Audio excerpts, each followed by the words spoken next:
Bon matin tout le monde!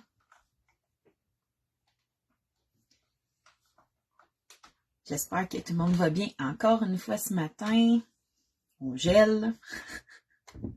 C'est-tu l'été au Québec ou on a-tu une vraie été ou à passer à vitesse de l'éclair ou on va l'avoir plus tard? Je sais pas. Ce que je sais, c'est que dans la roulotte le matin, il faut mettre du chauffage. Donc, je vais vous laisser le temps de vous connecter.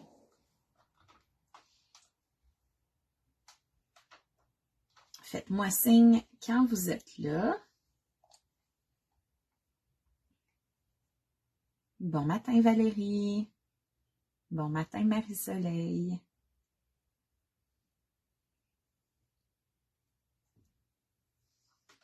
Bon matin Dana. Bon matin Joanne, Jess, Sylvie. Bien contente de vous retrouver ce matin. Bon matin Daniel. Déchevelé un peu. Okay, je me suis levée un matin, en fait, je me suis couchée hier avec un mal de dos. Ça faisait plusieurs années que ça ne m'était pas arrivé, là, vraiment, tout le côté, on dirait le nerf sciatique là, qui est coincé. Mais bon, c'est la vie. Ça a l'air que je m'en viens vieille, puis que j'ai des petits problèmes de dos temporaires un matin. Mais bon, c'est pas la fin du monde. Ça devrait finir par passer. Bon matin, Audrey, José, Caro. Caro a dit que c'est le déluge chez elle. Moi, ce matin, il mouille pas, mais il fait vraiment pas beau, puis je serais pas surpris qu'il se mette à mouiller. Bon matin, Mel. Donc, aujourd'hui, comme je vous ai mentionné hier, on va faire un petit spécial sur les chirurgies bariatriques. Bon matin, Martine. Donc, je vais vous présenter les différents types de chirurgies qui existent ou qui sont plus populaires. Là, on ne rentrera pas dans les gros détails pour pas que ça dure des heures. Mais je vais quand même vous parler des principales chirurgies qui existent, leurs avantages, leurs inconvénients. Je crois que c'est important que les gens qui envisagent ce type de chirurgie, ce type de chirurgie-là, pour les aider à contrôler leur obésité. Ils connaissent vraiment les différences. Dans ces différences-là, ça prend vraiment de la recherche, ça prend de la lecture. Moi, je vais vous donner un aperçu pour vous aider dans vos recherches et tout ça. Mais en même temps, c'est important quand on décide d'aller de l'avant avec n'importe quel type de chirurgie, que ce soit en esthétique, que ce soit en bariatrique. Puis je vais faire la même chose avec les chirurgies esthétiques. Je vais vous donner un bon aperçu pour vous aider à choisir ce qui correspond peut-être mieux pour vous. Mais ça reste que c'est avec votre chirurgien, puis c'est avec des recherches aussi en vous connaissant vous-même, avec votre nutritionniste, même votre psychologue, que vous pouvez tranquillement vous éduquer puis prendre les bonnes décisions pour vous. C'est sûr que moi, j'ai fait ma chirurgie il y a un peu plus de 5 ans. Il y a certaines chirurgies qui sont plus pratiquées maintenant qu'ils l'étaient moins à ce moment-là. Fait que là, vraiment, je vais vous parler aujourd'hui, là, en 2023, les chirurgies qui sont les plus pratiquées. Donc, si on commence, on va séparer ça en 2 catégories principales. Il y a la catégorie des chirurgies de restriction. Donc, les chirurgies restrictives ont comme objectif de réduire la taille de l'estomac ou de réduire la quantité de nourriture qui peut aller dans l'estomac. Ça limite ainsi les quantités qu'on peut ingérer. Puis, le mécanisme, dans le fond, c'est soit qu'on crée, on enlève une partie de l'estomac ou on met un ballon à l'intérieur de l'estomac, puis ça le remplit, si on peut dire. Puis ça empêche que les gens, ça réduit la quantité de nourriture que les gens peuvent manger. Fait qu'on a dans les chirurgies qui sont de restriction principalement, qui est pratiquée aujourd'hui, il y a la sleeve. Donc, c'est une des procédures de chirurgie bariatrique les plus pratiquées. Puis, il y a également le ballon allurion qui est aussi pratiqué pour amener une restriction. il y a rarement de la malabsorption. Donc, la malabsorption, ce que c'est la deuxième type de chirurgie qui existe.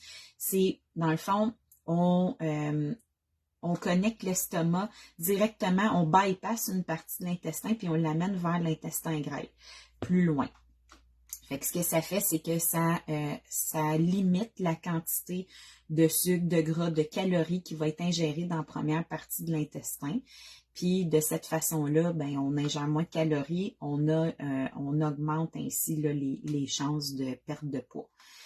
Quand on va vers des chirurgies restrictives, comme la sleeve ou le ballon, on n'a pas vraiment de malabsorption. Chez certaines personnes, ça peut causer de la malabsorption, mais c'est plutôt rare. Quand on parle des chirurgies de malabsorption, l'objectif, c'est comme je vous le disais, de réduire les calories et les nutriments qui vont être absorbés dans son chemin, dans l'intestin grêle. Ce que ça fait, c'est que ça bypasse plus vite. Puis, dans le fond, ce que j'ai écrit ici, c'est limitant le temps pendant lequel les aliments entrent en contact avec les enzymes digestives.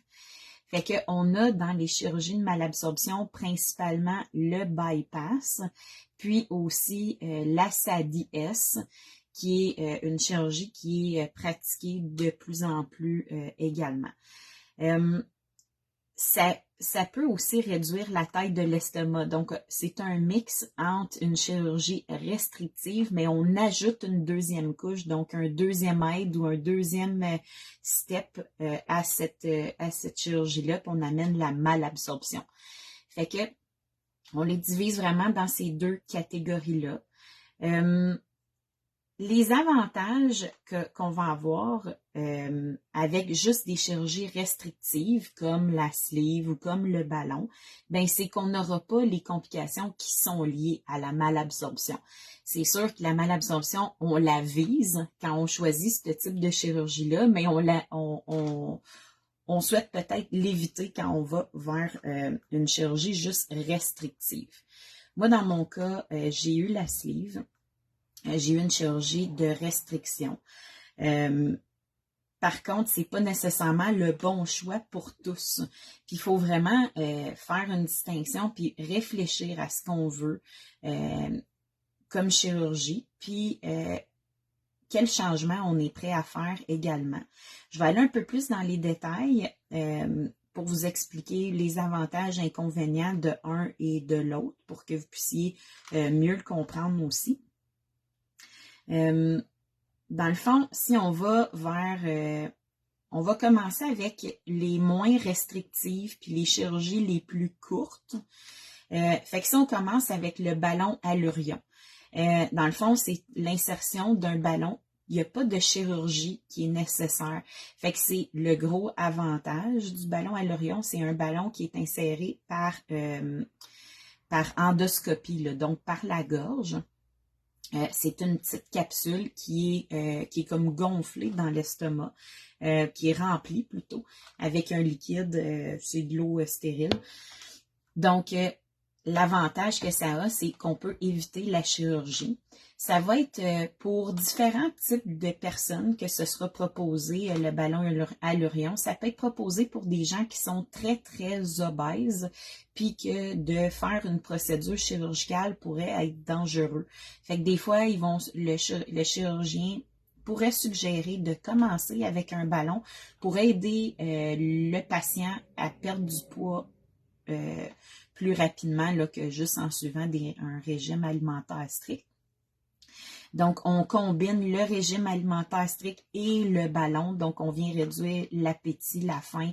L'estomac s'est rempli plus vite. Par contre, puis c'est réversible, parce que le ballon va finir au bout d'environ 16 semaines par se dégonfler. Donc, il va se vider. La capsule est comme biodégradable, si on veut. Elle va finir par se fissurer. L'eau va s'écouler dans l'estomac, puis on va l'expulser par les selles.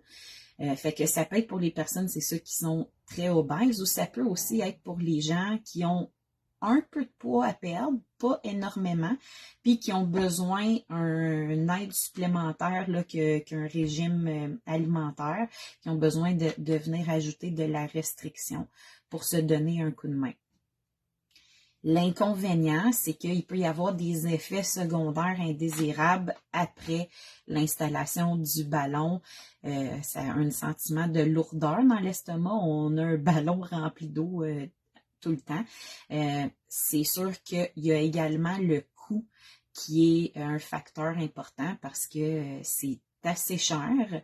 Ça demande du matériel qui était, il y a des brevets là-dessus, puis ça coûte quand même un coût assez élevé pour le nombre de temps que c'est effectif, environ 4 mois. Ça demande aussi de la discipline. Vu que c'est temporaire, si on veut rentabiliser le coût du ballon, il faut vraiment suivre très strictement un régime. Donc, ça peut être restrictif, ça peut être difficile à faire pour certaines personnes. Ça demande idéalement un suivi aussi en nutrition pour vraiment aller en retirer le maximum de bénéfices. Ensuite de ça, en deuxième chirurgie de restriction, il y a la sleeve, la chirurgie que moi j'ai eue. Ce que ça fait, c'est que ça vient réduire l'estomac à la grosseur à peu près d'une banane. Fait qu'on retire environ, selon là, les pays, 60 à 80-85% de l'estomac. Fait qu'on rapetisse énormément l'estomac. Les avantages, c'est que ça diminue la faim parce qu'en enlevant une partie de l'estomac, on enlève l'hormone qui crée le sentiment de faim, qui est la ghréline. Donc, chez certaines personnes, on ressent plus ou presque pas la faim. C'est une chirurgie qui est moins invasive que ceux qu'on va vous mentionner par la suite, qui sont des chirurgies de malabsorption. C'est une chirurgie qui est plus courte, qui prend moins de temps. Par contre, si on parle plutôt des inconvénients, il est possible que des reflux gastriques se produisent quand on a la sleeve, parce que l'estomac il est plus petit, donc les aliments peuvent être portés à remonter puis créer du reflux, ce qui peut être désagréable. Quelqu'un qui a déjà énormément de reflux, ça va être moins suggéré comme type de chirurgie. Ça demande aussi des changements alimentaires permanents. Comme il n'y a pas la couche supplémentaire de malabsorption qui s'est joint à la chirurgie, avec les années, il est possible que si on reprend en fait, c'est certain que si on reprend des mauvaises habitudes alimentaires, on va reprendre du poids. Il y a pas vraiment de pardon, comme on peut dire avec la sleeve. C'est important de faire des changements alimentaires et de les maintenir. Donc, il faut le savoir, il faut en tenir compte dans notre décision quand on décide d'aller vers la sleeve que vers une chirurgie de malabsorption. Par contre, quand on fait des chirurgies restrictives, on peut dire que c'est une chirurgie qui est moins invasive, moins dangereuse. On touche juste à l'estomac. Donc, avec la sleeve, on enlève une partie de l'estomac, mais on ne touche pas du tout aux intestins. C'est une chirurgie qui est plus courte puis moins dangereuse, vu qu'il y a moins de sutures à l'intérieur et tout ça. Ça ne veut pas dire qu'elle n'est pas dangereuse, qu'il ne peut pas y avoir des risques, mais il y en a moins. Pour répondre à ta question, Dana, oui, je connais des gens qui ont eu le ballon gastrique, comme le ballon à l'urion. Ensuite de ça, si on parle du bypass, le bypass, c'est une des chirurgies bariatriques qui a été le plus pratiquée dans le monde. Ça fait longtemps que cette chirurgie-là, elle est pratiquée. Donc, ce qu'ils font, c'est qu'ils ils enlèvent presque la totalité de l'estomac. Il reste juste une petite poche gastrique, puis ils bypassent une partie de l'intestin. Qui, dans le fond, il connecte la petite poche gastrique directement à l'intestin. Dans le fond, on a pas mal les mêmes avantages, donc on réduit la quantité d'aliments qu'on peut manger, comme avec la sleeve, peut-être un peu moins. J'ai entendu dire que les gens qui avaient un bypass étaient peut-être capable de manger des quantités un peu plus importantes que les gens qui ont une sleeve.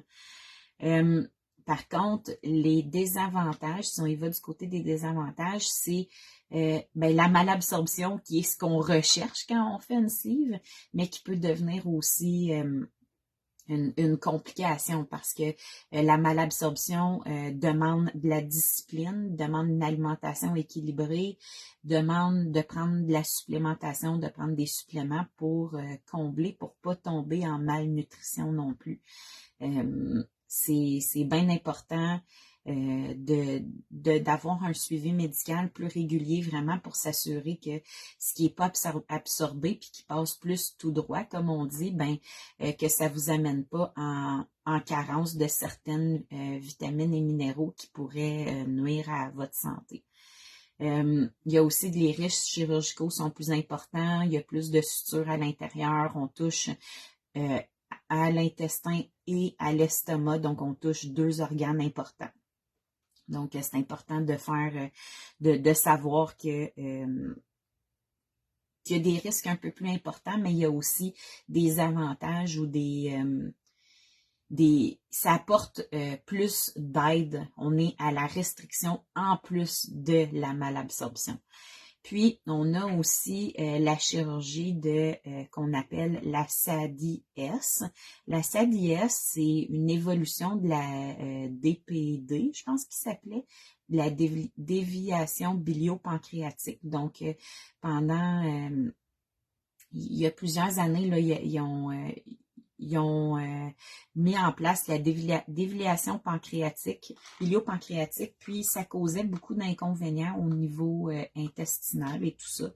Donc, ils ont comme évolué ça vers la SADI-S, qui est en fait un hybride là, entre ils font une restriction avec l'estomac, donc l'estomac est sleevé, comme on dit, donc on a comme la sleeve, puis en plus, on a une déviation vers l'intestin grêle.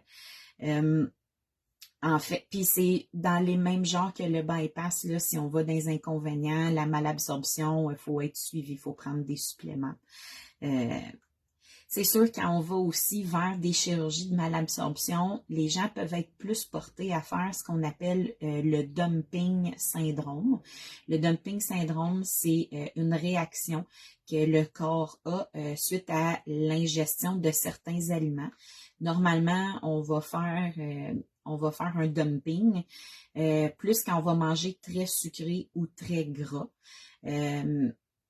C'est peut-être le but un peu, tu sais, puis c'est vraiment pas drôle, là, ça peut se passer, il appelle le syndrome de dumping, comment qu'il l'appelle, c'est tout de suite après, là, comme ça se passe quelques minutes après que tu as mangé les aliments, puis ce que ça fait, là, c'est que l'eau de ton corps se rend toute dans tes intestins, puis ça flush, là, tu as une diarrhée intense, là, comme...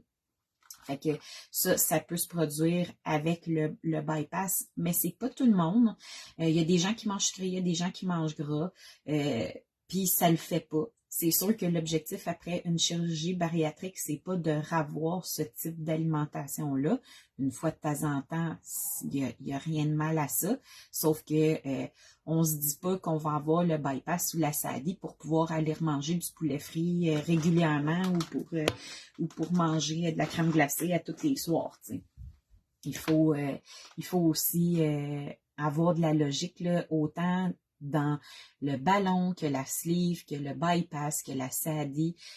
Ça prend un régime alimentaire qui est sain après. Par contre, quand on va vers la malabsorption, ben ça pardonne un peu plus. Fait que quand on fait certains petits excès, ça a le moins d'impact sur la gestion du poids.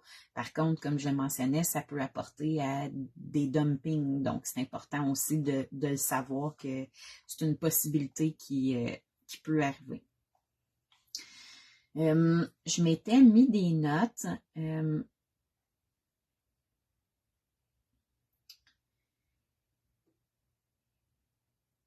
Pour les chirurgies de malabsorption, tu sais, souvent les nutriments qui vont être moins bien absorbés, ça va être la vitamine B12, la vitamine D, le fer, le calcium. Puis tu sais, ça peut amener des complications à long terme comme de l'anémie, de l'ostéoporose. Fait que c'est très important d'être aussi discipliné. Avec la sleeve, il faut être discipliné surtout du côté alimentaire parce que si on reprend des mauvaises habitudes, on risque de reprendre du poids.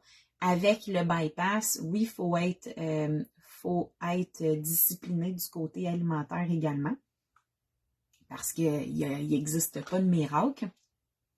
Mais surtout, il faut également l'être au niveau des vitamines puis des suivis de prise de sang pour s'assurer de ne pas tomber en carence puis de ne pas développer ce type de maladie-là avec les années. Donc, il faut vraiment être plus prudent. Il faut savoir aussi que quand on va vers une chirurgie de malabsorption, on peut avoir certains problèmes gastro-intestinaux plus importants qu'avec des chirurgies restrictives comme la sleeve. Certaines personnes vont avoir plus de diarrhée, c'est pas nécessairement tout le monde. Par contre, quand on va, exemple, vers une SADI, moi, tous ceux que je connais qui ont eu la SADI, ils font des selles malodorantes là, comme des bombes. Puis ça, ben, c'est un inconvénient qu'il faut ne pas prendre à la légère. Quand on a envie de caca chez de la visite, là, on peut empester la maison. Là, t'sais. Fait que oui, ça amène de la restriction, une restriction, ça amène de la malabsorption, mais ça amène aussi des inconvénients comme celui-là, des pets qui puent, des crottes qui puent, puis pas juste un peu. Là, je sais bien que du caca, ça pue, là, mais il y en a qui puent plus que d'autres. Puis les gens qui ont eu la SADI, ils font, pour la majorité d'entre eux autres, des selles très malodorantes.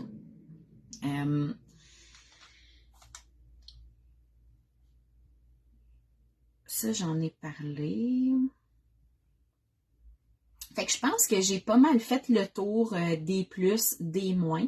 Ce qu'il faut savoir, c'est que c'est des chirurgies qui sont pas vraiment réversibles, à part le ballon là, qui va partir au bout de 4 mois, donc qui est dans son cas réversible. La sleeve, comme le bypass, c'est des chirurgies qui sont pas vraiment réversibles. Ça implique quand on parle de la sleeve, d'enlever complètement une partie de l'estomac, fait qu'on ne peut pas venir le regreffer par la suite. Puis dans le cas du bypass, ben, on laisse la partie de l'estomac qu'on bypasse dans le corps, mais comme ça touche les intestins et tout ça, c'est une chirurgie qui est quand même difficilement réversible. Dans le cas de la sleeve, un avantage, je pourrais dire, je ne sais pas si c'est un avantage, ça dépend pour qui. Dans le cas de la sleeve, on peut la transformer si on a besoin d'une deuxième chirurgie de révision.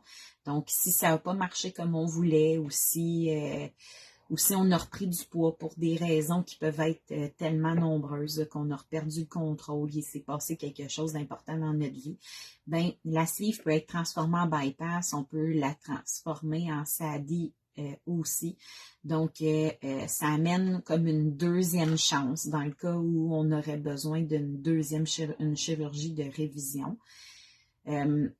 Ce que ça peut apporter, par contre, c'est un sentiment d'échec, même si je ne considère pas que c'est un échec. J'ai une amie qui pose souvent ici, tu sais, qui a commencé avec la sleeve, puis ça n'a pas fonctionné autant qu'elle l'aurait voulu. Elle n'a pas été capable de mettre en place les changements nécessaires pour que la sleeve soit efficace. Puis elle a eu une deuxième chirurgie qui a été la SADI. Puis à ce moment-là, elle a fait les changements nécessaires pour que ça fonctionne. Donc, elle a appris de la première fois, puis quand que je vois ça de cet œil-là, je vois pas ça comme un échec. Par contre, elle a dû passer à travers 2 chirurgies, c'est 2 fois les risques, 2 anesthésies, tu sais, c'est des choses à prendre en compte. Puis il y a le côté mental, tu sais, il y a des gens, ils veulent vraiment y aller le tout pour le tout au départ, puis ils veulent pas nécessairement se dire qu'ils veulent aller vers la deuxième chance non plus. Fait que c'est toutes des choses à prendre en compte. Il y a le mental, il y a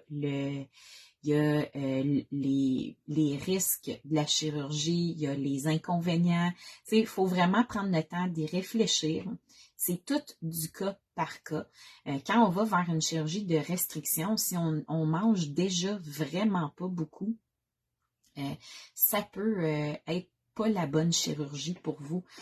Si vous avez un métabolisme extrêmement lent on ne sait pas toujours les raisons des diètes à répétition que vous pouvez avoir fait, le fait que vous avez peut-être pas une forte masse musculaire. Tu sais, peu importe si vous mangez déjà très peu, aller vers une chirurgie de restriction va peut-être pas vous donner l'effet escompté.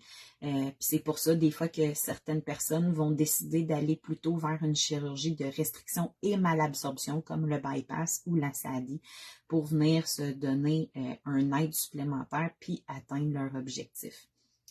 Je veux quand même vous dire que la chirurgie bariatrique, que ce soit n'importe laquelle, il n'y a pas de miracle, c'est pas une solution magique, c'est pas la solution facile non plus.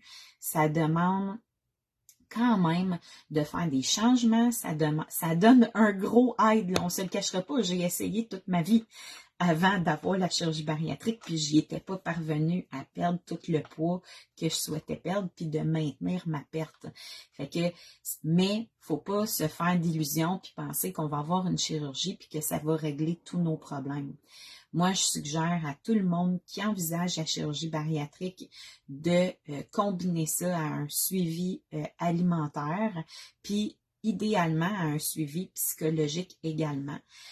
Au niveau du suivi alimentaire, moi, je vous recommande de contacter Evelyne Bergevin et son équipe qui sont spécialisés là-dedans.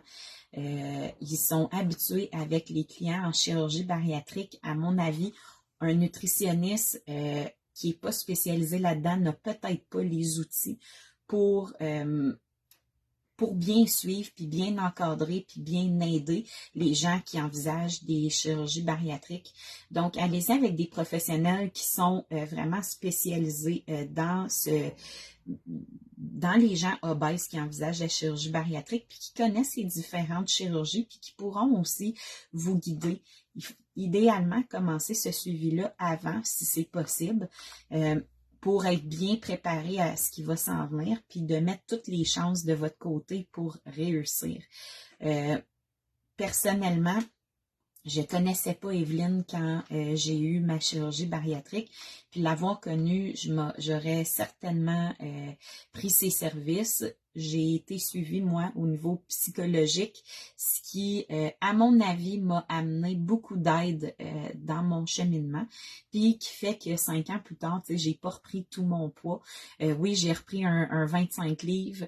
Que j'apprécie pas d'avoir repris, mais je considère quand même que sur une perte de 165 après 5 ans et demi, j'ai bien réussi, puis j'ai réussi à bien me maintenir, mais ça m'a demandé beaucoup de discipline, puis ça m'a demandé une évolution au niveau de mes pensées, puis de mon psychologique, parce que on ne devient pas obèse pour rien, il ne faut pas se cacher la tête dans le sable. Puis d'aller chercher de l'aide, c'est primordial. Qu'on fasse la chirurgie au Québec, qu'on la fasse à l'étranger avec nous chez Voyage Renaissance ou ailleurs, faut quand même bien s'y préparer. Faut pas prendre ça comme une pilule magique. Puis j'ai vu énormément de personnes avoir la chirurgie, puis se remettre à leurs mauvaises habitudes. C'est triste. Ces gens-là risquent de reprendre leur poids. Puis je dis pas que je suis parfaite. Là. Moi aussi, là, j'ai fait des excès, puis j'ai pas repris mon 25 livres pour rien. Là. Sauf que ça fait plus de 6 mois, je me suis remis sur la traque, puis c'est pas la première fois depuis ma sleeve que je me remets sur la traque. Ça demande un contrôle. Ça demande d'aller chercher de l'aide si c'est nécessaire aussi. Fait que c'est un outil très fantastique qui peut vraiment aider les personnes obèses qui struggle depuis plusieurs années à perdre du poids. Mais il faut juste en faire la distinction puis se préparer à ça pour mettre toutes les chances de notre côté de retrouver la santé. Parce qu'au final, c'est ce qu'on veut. On veut retrouver la santé ou on veut pas maganer notre corps encore plus qu'est-ce qui peut l'être. L'obésité, c'est une des conditions de santé les plus graves. Ça amène à des problèmes de cœur, un haut risque de cancer, du diabète, des maladies du foie. de l'intestin, du cerveau. Il y a du gras qui s'accumule alentour de tous les organes du corps. C'est destructeur pour tous les os, les articulations, les joints. Donc, il faut pas rester, c'est correct. Moi, je dis pas qu'il faut faire pour pas, parce qu'on s'aime pas. Ça peut être une raison qui est motivante.